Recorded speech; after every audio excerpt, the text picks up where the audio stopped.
Okay. Hi, I'm Alicia. I'm from Evereal, and you're watching the Backbeat Experience. All music is the same. It's just a new set of lyrics and a new backbeat. AndreGraziadei for the Backbeat Experience. Today, in a chat with two members of Evereal, and that would be Stephen Roberts and Alicja. How did I get that right now? Moniatowicz. Yes. Yes. Okay. Well, thanks a lot for taking some time out of your busy schedule. I see that you're in the studio today working on some new material. Yeah, we're in the amazing Turtle Studios here in Surrey, British Columbia. And we've been out here this evening meeting with Larry Anshell, who's the owner and the engineer of Turtle. And we're just gearing up to get some recording done real soon here. Very excited. Great. So let's go back to the beginning. Either of you or both of you, how was your growing up? Did you guys grow up in a musical family background? And how did you consciously develop your awareness of music? Well, it's a long story. Is it? Yeah. So for me, my dad was a musician. His brothers were musicians. And my uncle actually was a professional musician in England because my family moved here from England. He's a professional musician his whole life. Amazing trumpet player. He could play like Flight of the Bumblebee on a trumpet. Just amazing. But yeah, so when I was young, I've got an older brother who had a guitar kicking around. And I was plunking on it 5, 6, 7 years old. And I was about 7 and I just kept bugging my mom for guitar lessons. And when I was 8, I came home for school one day and she goes, "You got a guitar lesson tonight." Wow. And that's how it started for me. And then I was in lessons for years after that. Started my first band when I was, I guess I was in grade 7. So I did my first live performance was in grade 7. And then did my first studio recording album when I was 14. And from there, high school, I started a band when I was in high school that actually became somewhat semi-famous, I guess. And that's sort of how everything developed. So you got an early start regarding music, which actually your parents kind of helped you with that. Very often, it's kind of like, I don't know. I suppose they're helping out their children to try to get involved in something, and I guess that really stuck with you. Yeah, they were super supportive. Not only did they pay for me to go to lessons and go to college, but when I used to do shows, when we did play things like halls and things, my parents would run concession stands. Oh, wow. So they sell merchandise and they sell hot dogs and stuff like that. So they'd run the kitchen. And so yeah, they were super supportive. Family affair. How was it for you, Alicia? I kind of had like the opposite experience from that. Really? Well, no, because I just remember singing from the moment I could talk, and I was always mimicking, the singers of the day, which back then for me were Mariah Carey, Whitney Houston, later on Christina Aguilera, and then later on got into the more heavier stuff like Evanescence and Hailstorm, things like that. I took, a few lessons singing wise when I was in high school.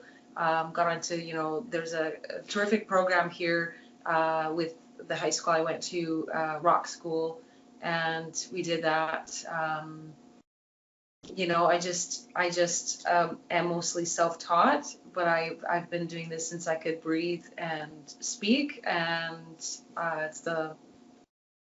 everything to me to do music. So yeah, I didn't have that supportive experience that you did. It was more like, no, you shouldn't be a musician. You're not gonna make money at it, kind of thing. Yeah. Okay, but I knew a musician who kind of got started with classical training, and then the teacher eventually basically kicked him out because they said you're not cut out for this. And he was more like an Americana vein, and he was just kind of like doing his own thing. So was that kind of like something like that for you as far as singing is concerned? No, I just kind of found my own groove with it, and I'm very good at like mimicking singers as well, but then when I do my own stuff, I develop like my own flavor with that, and it doesn't really sound like anything that anybody else does. She's got a pretty unique voice. Well, I always say if you're gonna ever cover anything, may as well make it your own. Yeah. So definitely. So what music, Stephen? What music formed your basis for your musical future? Oh, geez. Well, I started playing. Well, my dad said you got to learn classical. Once you can play classical, you can play anything. Right. So yeah, I got into classical music at an early age, and but having an older brother, he was into stuff like Zeppelin and Nazareth and Aerosmith and all that type of stuff. So he introduced me to Led Zeppelin, and I think I had Led Zeppelin 2 or something. Right. And I got right into that, and then I think I was about 10, and my brother said, "Well, you should get this album. It's this band called Rush." Oh. And this album called Archives, and it was like a triple album of their first 3 albums. Uh-huh. So I'd never heard of them before. So for my birthday, I asked my parents, "I want this Rush album called Archives," and that was it. From then, I was just a Rush freak. So yeah, I know I just learned Rush, and that's what I did all through my teens. I got into Ozzy and Priest, Scorpion, Schenker, all that type of stuff that was really popular. Got big into Randy Rhoads, so that was sort of the music I was really into. Okay. Did you ever get the opportunity to see Rush live? Many times. Yeah. Okay. Unfortunately, I only got to do that once, but I actually got to shake Geddy and Alex's hand. So at the same time. no, not quite, but I didn't quite get to get an interview with them. But then that's the past. But that's okay. I got to meet them. I got to see the show. It was great. Yeah. Amazing band. Yep. The symphonic rock scene is an underground movement in Canada, I would assume. Yeah, it hasn't quite taken off. It's sort of picking up a bit, but I think it'll probably hit Canada by the time it's done. What do you think it would take to bring it into the common music scene? In Canada? Yeah. It's I don't know. It's a really tough market here. It's going to take Evereal. Yeah, it's going to take Evereal, yeah. Sorry. Yeah, but I mean, Evanescence, actually, they had a breakthrough. I mean, that was kind of like in that vein.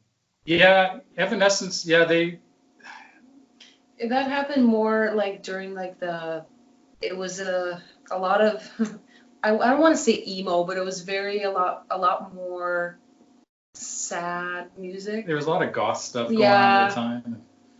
There's not a whole lot of that going on right now. And they're actually quite commercially accessible. Mm-hmm. And their music, I guess it sort of touched a chord with people. Mm-hmm. And that's what sort of broke them out. Because it was very unusual for a band that heavy to, be winning Grammys and really take off the way they did. True. I mean, the scene is much bigger in Europe. I mean, there's no doubt about that. Mm-hmm. So, yeah, it's a good question. I don't know what it would take. Maybe enough backing from a major label, mm-hmm. To really push the music and get it out to the masses. Mm-hmm. But yeah, you don't hear a lot of that type of stuff on the radio here. No. Yeah, that's the next thing. There's only 2 or 3 companies in Canada that are basically got the foothold on all the radio stations. Exactly. So they want, whatever they want to people to listen to is what they play. Yeah, it's nice for them to dictate stuff for us. I tell you. So, well, you created the. Oh, you froze. I see that. Okay, there we are. So you initiated Evereal as a studio project. I think a bit of like Alan Parsons. I don't know if it's not. I think it was. I was really looking for people to write with. So I thought, if I could find some people to write with, we can get out and record it and sort of see what happens. It was really. I was trying to create something more organic than trying to put a band together, go and play live. And I thought if I got the right musicians together, that things might just fall into place, and really no expectations. So if the right people came together and the music all fell into place, that the next step would be to go out and take it to the masses. Uh-huh. So how far down the road did you envision the band? What do you mean, Basically, how far down like, the road?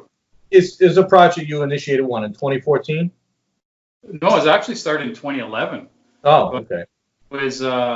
it was sort of an offshoot of another project. I had another band.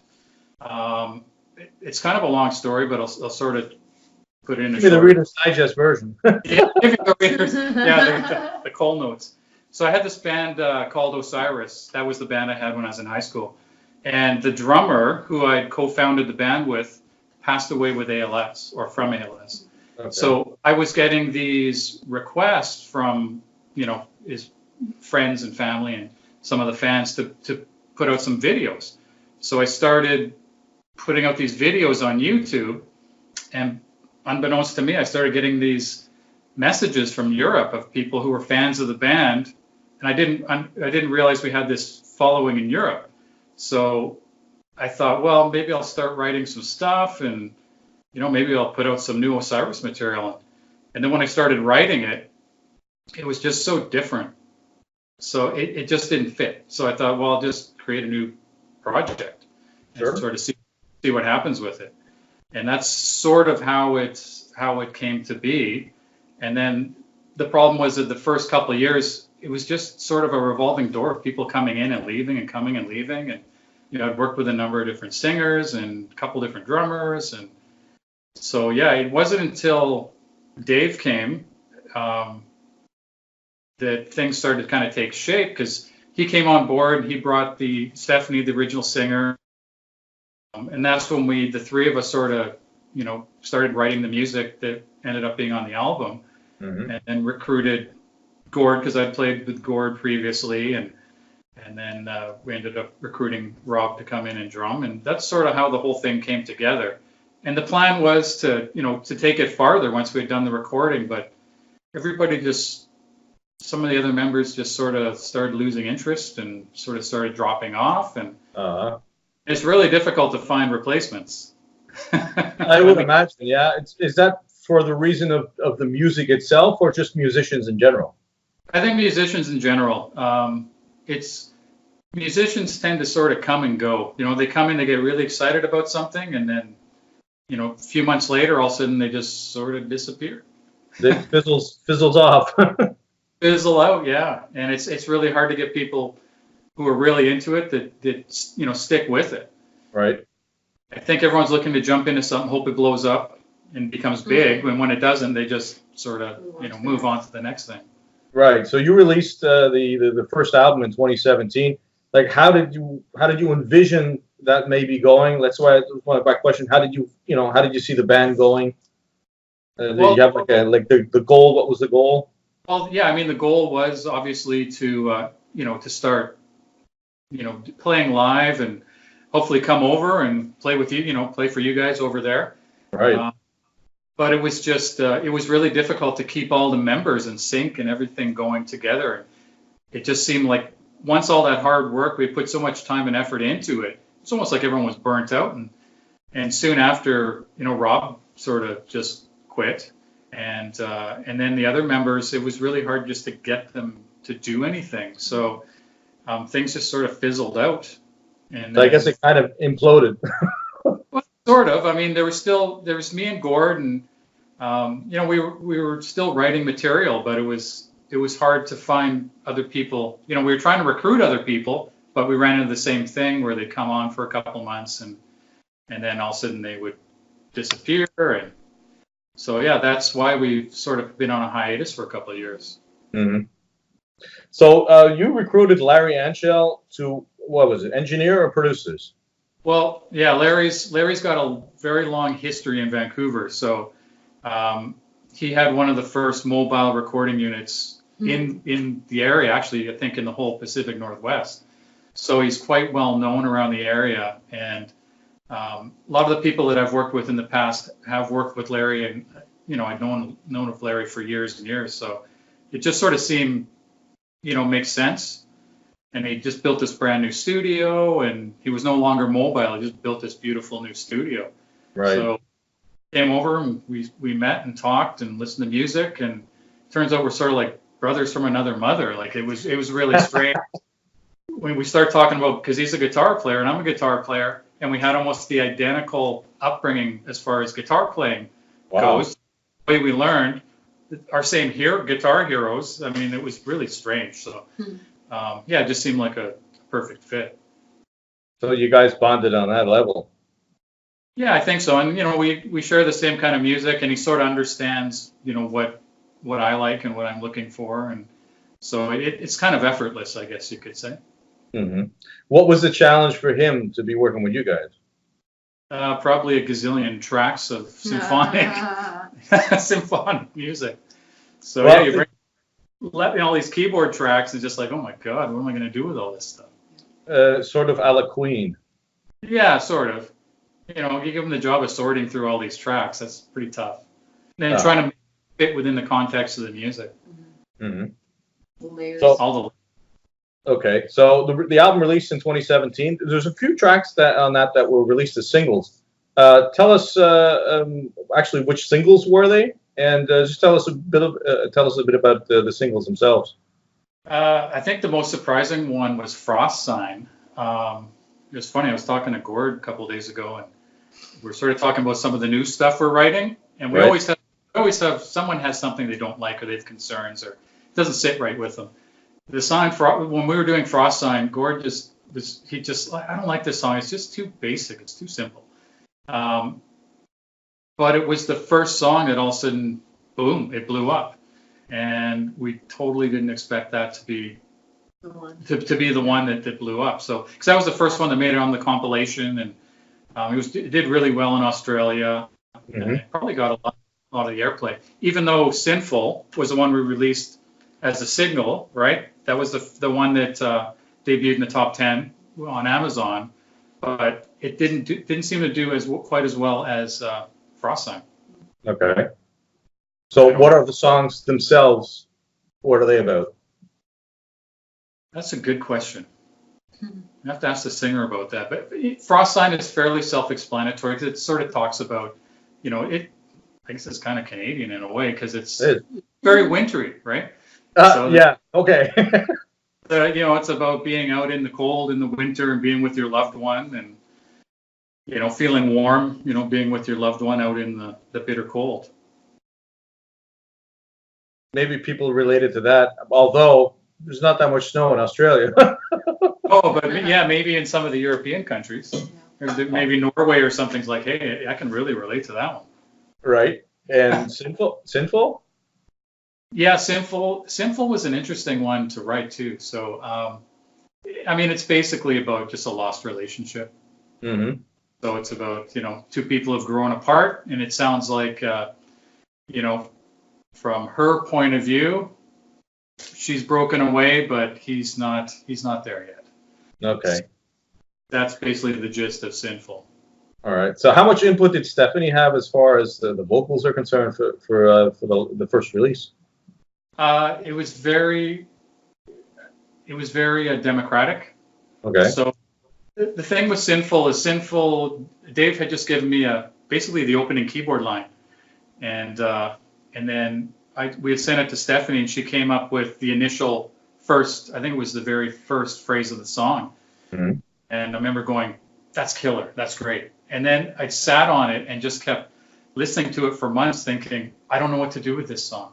And then one day it all clicked, and it just came together really quickly. So as far as the vocals, with the lyrics, she would write the lyrics, come in with some melodic ideas, then we'd all get together, sort of work on them, try to develop the melodies, and then fine-tune some of the lyrics. So it was quite democratic. Okay, so if when the second album comes out, so you guys will be hopefully going out on tour or playing some live gigs. So Alicia, how have you gone into the back catalog? Would you have any trouble with that? No trouble at all. Just it is a little bit different from the way I would sing. Right. The new slew of songs that we will be releasing is going to be pleasurably different, I think. Okay. Is that a good way to put it? I think we're branching out a bit, and we're spending probably a little more time just sort of trying to produce the music. Right. And very very melodic. Very focused on melody and hooks and things that sound really good. And emotion. And emotion, yes. Things that stick in people's minds. Yes. That's what we How many times did I tell you I would be falling asleep and I'd have the chorus of the song we were just recording stuck in my head. I'm like, yeah. I can't fall asleep now because it's just going around and around. Well, I just saw something on TV yesterday. They were doing I think it was CBS Sunday Morning or something like that. They were talking about MIT and some of the things that the weird and quirky things that they're doing. There's one guy is now doing a study on the point in time before you fall asleep. Mm. There's a point in time there where they will give you suggestions and then you dream about them. It's one of those things. But anyways. So that could be somewhat describing what you're saying about the song in your head. Could be. Who knows? I was looking at the track listing, all the titles of the songs. There's nothing really positive in there as far as I've been thinking sinful, darkness, anger, scars. You got to go for something a bit more positive on the new album. I Bleed. I Bleed. Never enough. Falling down. No, it's gonna be. It's not okay. It's not as dark. Stick with that. All right. Listen, I got an original a review from a fella in Germany, which I translated loosely to English. It was from Peter Holliker from a website called My Revelations. And I think I sent this to you at one time, but I'll go quickly through it. It says, Evereal is a new progressive metal band from Canada with a style and singer who step outside of the confines bound by expectations of metal rock. The band was founded in 2011 by Stephen Roberts, and their eponymous debut album comes in a chic digi-pack format with eye-catching cover art. I'll get to that in a second. Accompanied by a convincing musicality, which I find provides everything a progressive rock fan can expect. I was especially taken by the enthralling and clever song structures, which, despite the style of music, does not manifest itself in unnecessary length. Moreover, the music maintains the correct properties and toughness without going into overboard complexity, in turn bringing the songs quickly to the point, as one would say. Keyboarder David Bevis gets good airtime, an asset of which the 9 tracks on the album definitely profit from. Everything seems to fit together perfectly, and by virtue of these symphonic elements, fans of Edenbridge and Nightwish can cast their doubts aside and have a listen. A well-accomplished debut, extremely fascinating and entertaining efforts to come along in a long time. This is a band to keep on your radar. Mm-hmm. Pretty cool. Big grins. Yeah. Yes, and this was, as I say, this was a website here in Germany called My Revelations. So certainly a very big nod there. Very positive. No, that's a great review. Geez, I don't know what to say about that. I think he's hit a lot of it on the head. I mean, we are trying to sort of step outside of the confines of a lot of the symphonic metal, right. And I think with the new stuff, we're trying to step outside even a little more and try to incorporate, maybe even a little more pop element into it as well. And I don't think it's quite as dark musically. Mm-hmm. Right. So, and even lyrically, because the first album was, it was a lot of negative type stuff, right? So it was a lot of bad trips and wanting to harm people and things like that. So right. Hopefully this next stuff, the names may be a little misleading, but okay. I was listening to the album today, and the track "Caution" actually is probably something timeless. If I think back on yesterday, the 2 shootings in the USA, they probably never will end. There's no solution there. No, that's it. That was one that I wrote because we had the incidents that happened in France. Are you frozen again? Oh, no, you're not frozen. Okay, we had the incidents in France. Remember the big shootings there? Yeah, the Balthazar. I know for all our Canadian friends, I was sitting in the parking lot of Tim Hortons with my coffee. Okay. started writing the lyrics for it because it was like the day after, a couple days after, and I just started writing lyrics for Caution. Mm-hmm. And that's basically how it came to be. It all sort of came in one big fell swoop, and it was very obviously politically motivated, and it was about modern times, but it tends to be relevant today. It's probably going to be relevant in 10 years from now. It'd be relevant in 30 years. Yeah, exactly. And it was sort of, because it was sort of these groups, extremist groups, right? Mm-hmm. So, and the thought was that, at some point they're going to awaken that sleeping giant, and that's going to come down, and it's going to be a pretty major warfare going on. So that was sort of where the sleeping giant metaphor came from in the song. So as I touched earlier on the album art itself, if I think back, Hypnosis, Roger Dean is doing his work for Yes, Storm Thorgerson, doing countless bands that he's worked with, among them, of course, Pink Floyd. You guys hooked up with Hugh Syme to do the graphic artwork for the first release. How did that come about?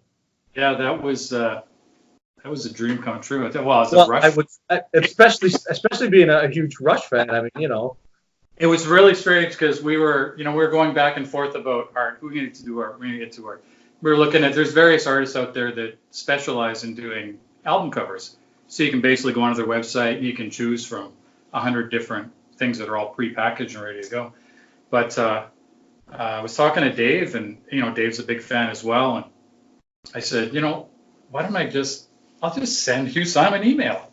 So I went onto his website and I sent him an email, and I woke up the next morning and he's like, hey, how's it going? Yeah, send me some songs. So I sent him the pre-production demos, and then later on the afternoon, he gets back and he goes, this is amazing. He goes, and I remember him going, these songs are great. He goes, where did you record them? And did you record them with a producer of name that I might know?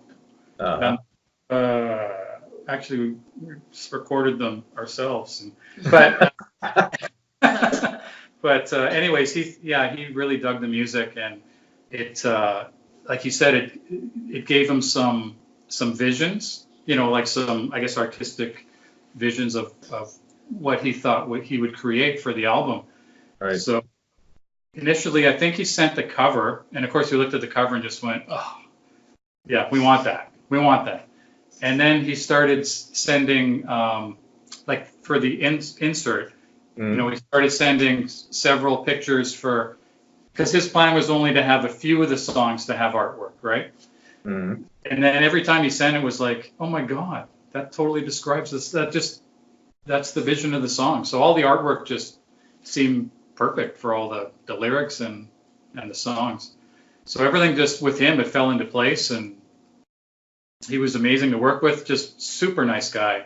Mm-hmm. Very responsive, always got back to you, and yeah, very easy to work with.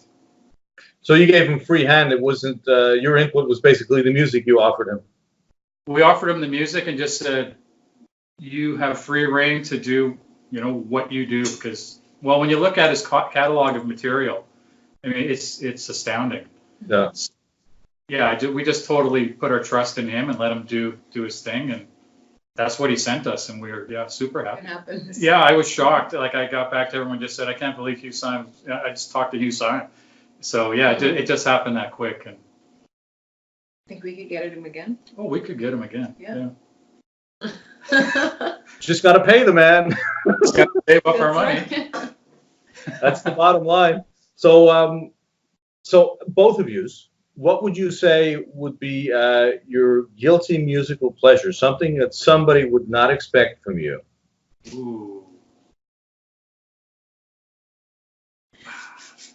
If you're in a car somewhere driving on your own, you got it cranked up, and you're singing what?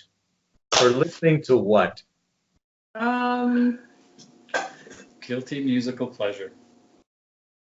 I like some strange music, so I mean, I'm big into prog rock, so yeah, I'll crank up. Well, that doesn't surprise me. Yeah, I'll crank up some King Crimson, especially the stuff with Adrian Belew. All the weirdest stuff, I'll just crank that and love it. Okay. Get right into it. So, and most people probably wouldn't expect that from what I write. Really? I would. To be honest, that wouldn't surprise me. Well, here's a for guitar players, Steve Howe's one of my favorites. I had a chat with him. Yeah.